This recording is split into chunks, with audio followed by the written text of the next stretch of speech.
It begins with a sound, an unwelcome guest in the pre-dawn chill of a Parisian square. It's not the roar of a cannon or the clamor of a mob, but something far more intimate, more chilling. A sharp metallic whisper that slithers through the fog. This is a sound that slices through the air with surgical precision, a chilling prelude long before it slices through anything else. It's the sound of physics and fate converging. Imagine it, if you can. The scene is set in a theater of dread.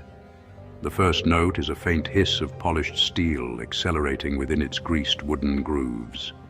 A sound of pure, cold mechanics.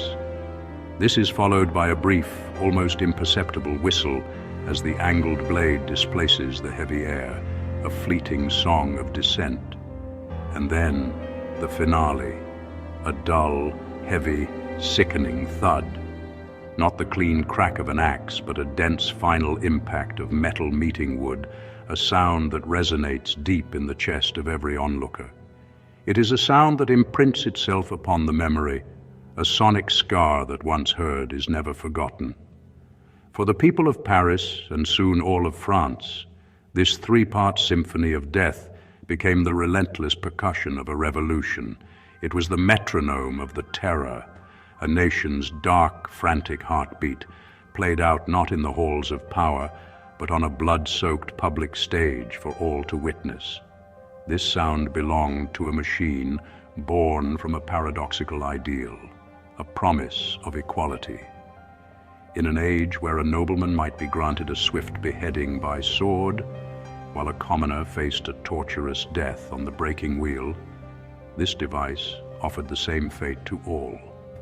King and commoner, revolutionary and counter-revolutionary. It was a grim promise of democracy, kept with a terrifying, almost bureaucratic efficiency. Its shadow, both literal and metaphorical, stretched long and dark across the cobblestones of history, a constant reminder of the price of liberty and the cost of vengeance.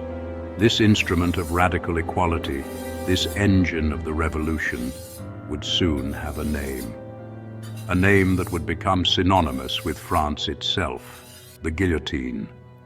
But before the name was spoken, it was a shape, an ominous silhouette against a perpetually gray Parisian sky. Two tall posts of solid oak reaching for the heavens, joined at the top by a heavy crossbeam they called the chapeau. It was a stark, skeletal frame, a doorway to the afterlife, standing impassively in the city square. And within that frame, suspended high above the nervous energy of the crowd, hung the soul of the machine, the blade. Not a straight edge, but a revolutionary angled design, the Louisan, ensuring a swift, clean cut every time. It was heavy, polished, gleaming with a cold, indifferent light.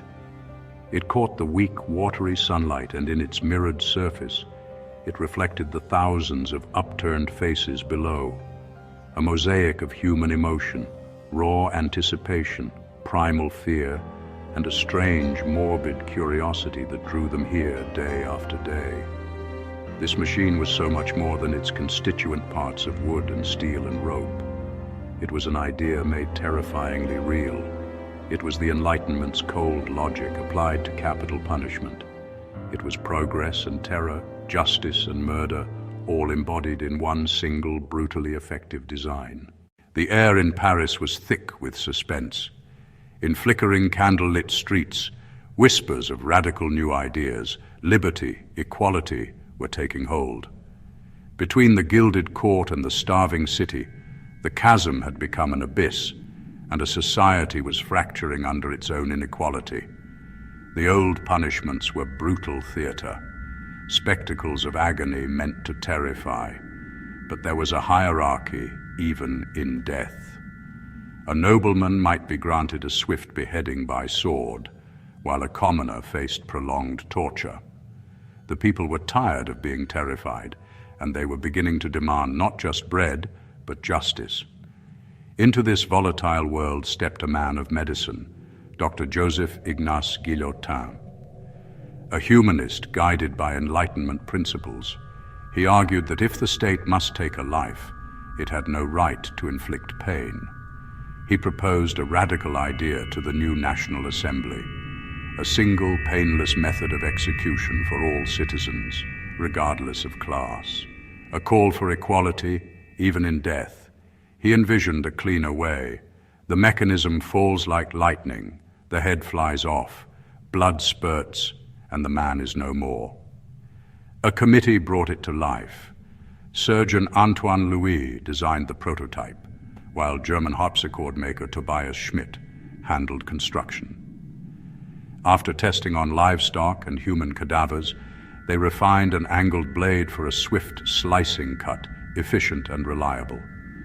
Guillotine, who actually opposed the death penalty, never wanted his name on it, but the press and popular songs had decided. His family even petitioned to change the name, but it was futile.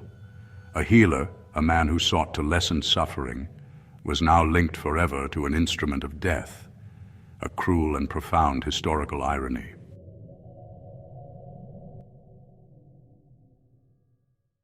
April 25th, 1792, Place de Grève. They came to witness a debut. The condemned was Nicolas Jacques Pelletier, a highwayman. Sanson positioned him. The lunette clamped. Sanson pulled the rope. The blade, gleaming, fell with a whisper, a brief whistle of steel. A fraction of a second, then the thud. The head dropped into a waiting basket.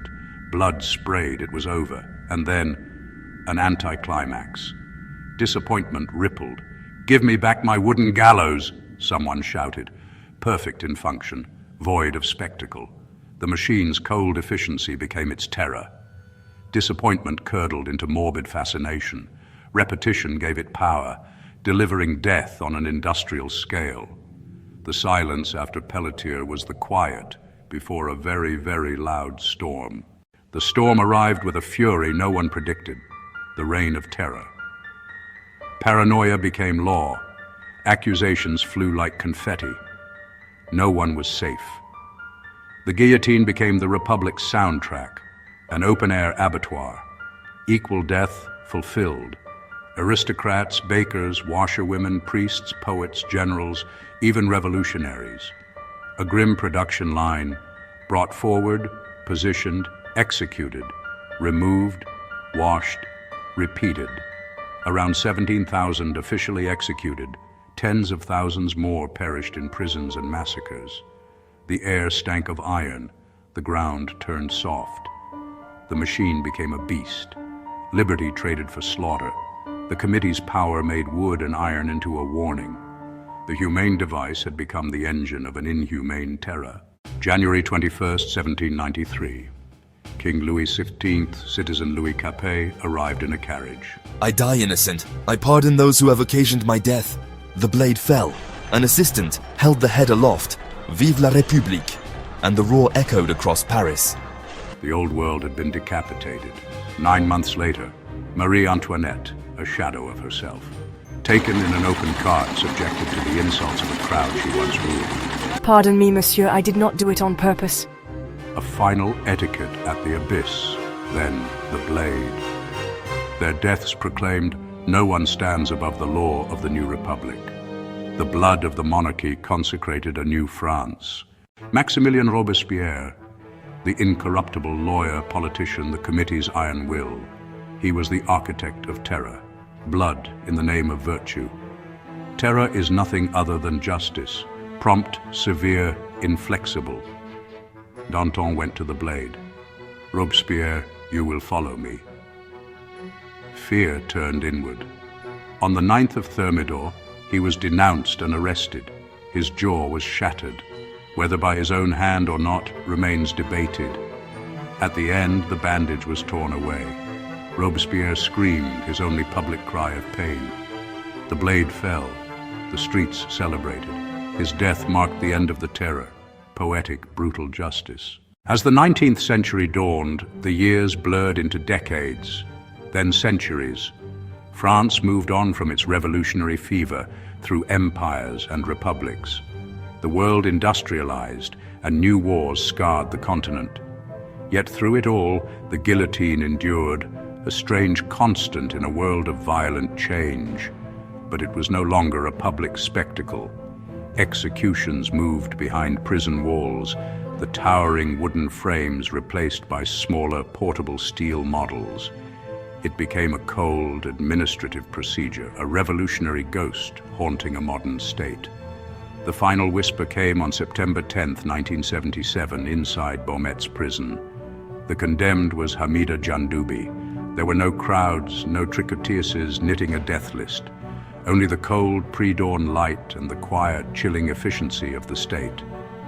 Outside, the world was watching Star Wars and listening to disco. In the age of the Concorde, this brutal act felt like a relic from another time, a jarring anachronism in a modern Europe. The public revulsion was palpable. 4 years later, in 1981, led by the passionate Justice Minister Robert Badinter, France abolished capital punishment. The machines were boxed and silenced, becoming museum pieces. Imagine an older one, abandoned to the elements, rain-blackened wood, moss in the seams. The blade is gone, but its shape is imprinted on the mind. Born of a misguided humane intent, it became the ultimate symbol of terror, a chilling paradox of reason and blood.